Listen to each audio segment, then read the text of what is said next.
Bonjour, alors juste une remarque sur la propriété intellectuelle qui fait couler beaucoup d'encre aujourd'hui. On entend beaucoup de partisans, contre-partisans. Alors, ce problème n'en est pas un, c'est d'une simplicité absolument biblique.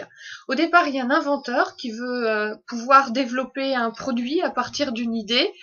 Et donc là, il y a deux solutions. Soit il va signer un contrat avec la société, auquel cas la société va lui permettre de protéger son invention pour pouvoir avoir un retour sur investissement, on va dire, et développer son produit à partir de son idée.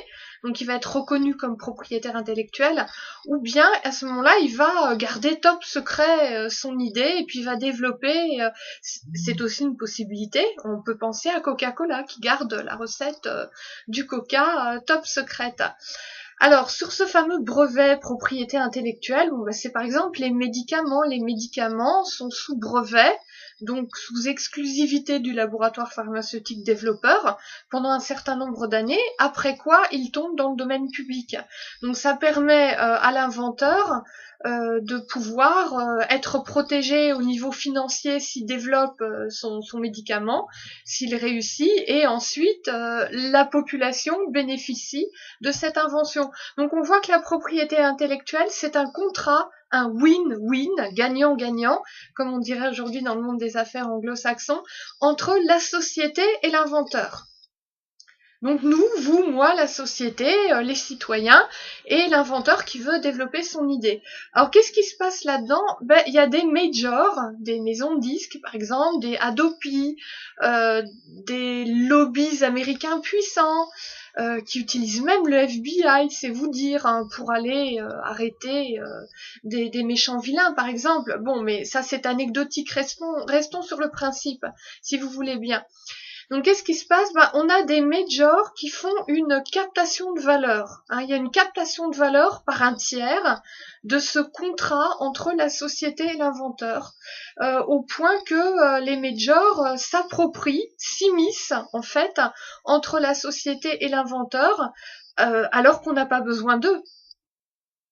Et ils vont jusqu'à se dire propriétaires des droits intellectuels.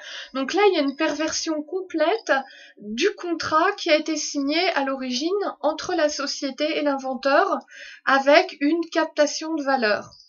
Alors, il y a un célèbre scientifique qui est intervenu récemment sur ce sujet de la propriété intellectuelle, qui est Albert Jacquard, qui a dit que c'était une notion dangereuse, au point que lui, il avait pris la métaphore de l'arc-en-ciel.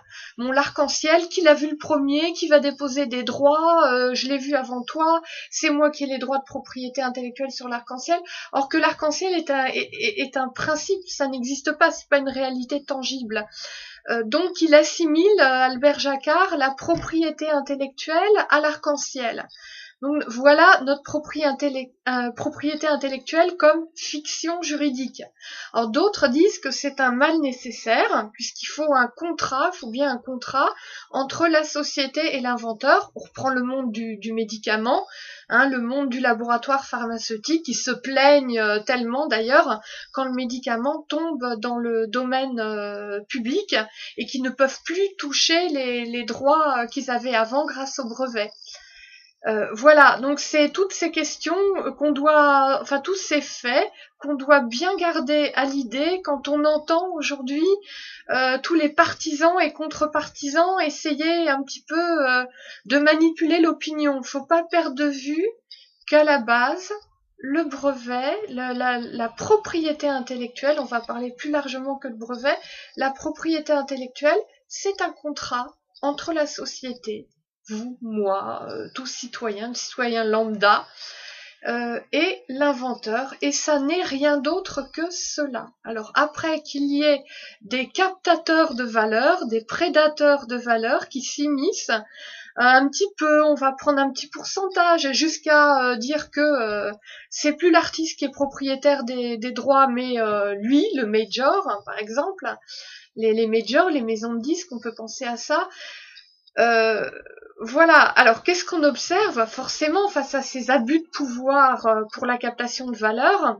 par un tiers, qui n'est ni la société ni l'inventeur, mais on observe des anonymous qui s'opposent à cette captation de valeur et qui essayent de rétablir l'équilibre contractuel qui était à la base, à l'origine, entre la société et l'inventeur. Et donc ces anonymous vont s'opposer bien évidemment entre ceux qui s'immiscent entre la société et l'inventeur. Donc ils ne s'opposent pas au major par principe, ils s'opposent à tout tiers qui s'immisce dans ce contrat pour en détourner la valeur.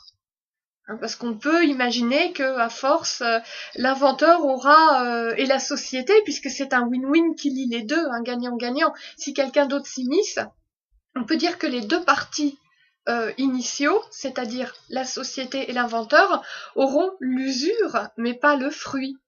Qui sera le fruit, ce sera les majors qui l'auront.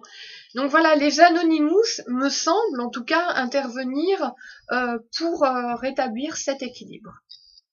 Voilà, merci, au revoir.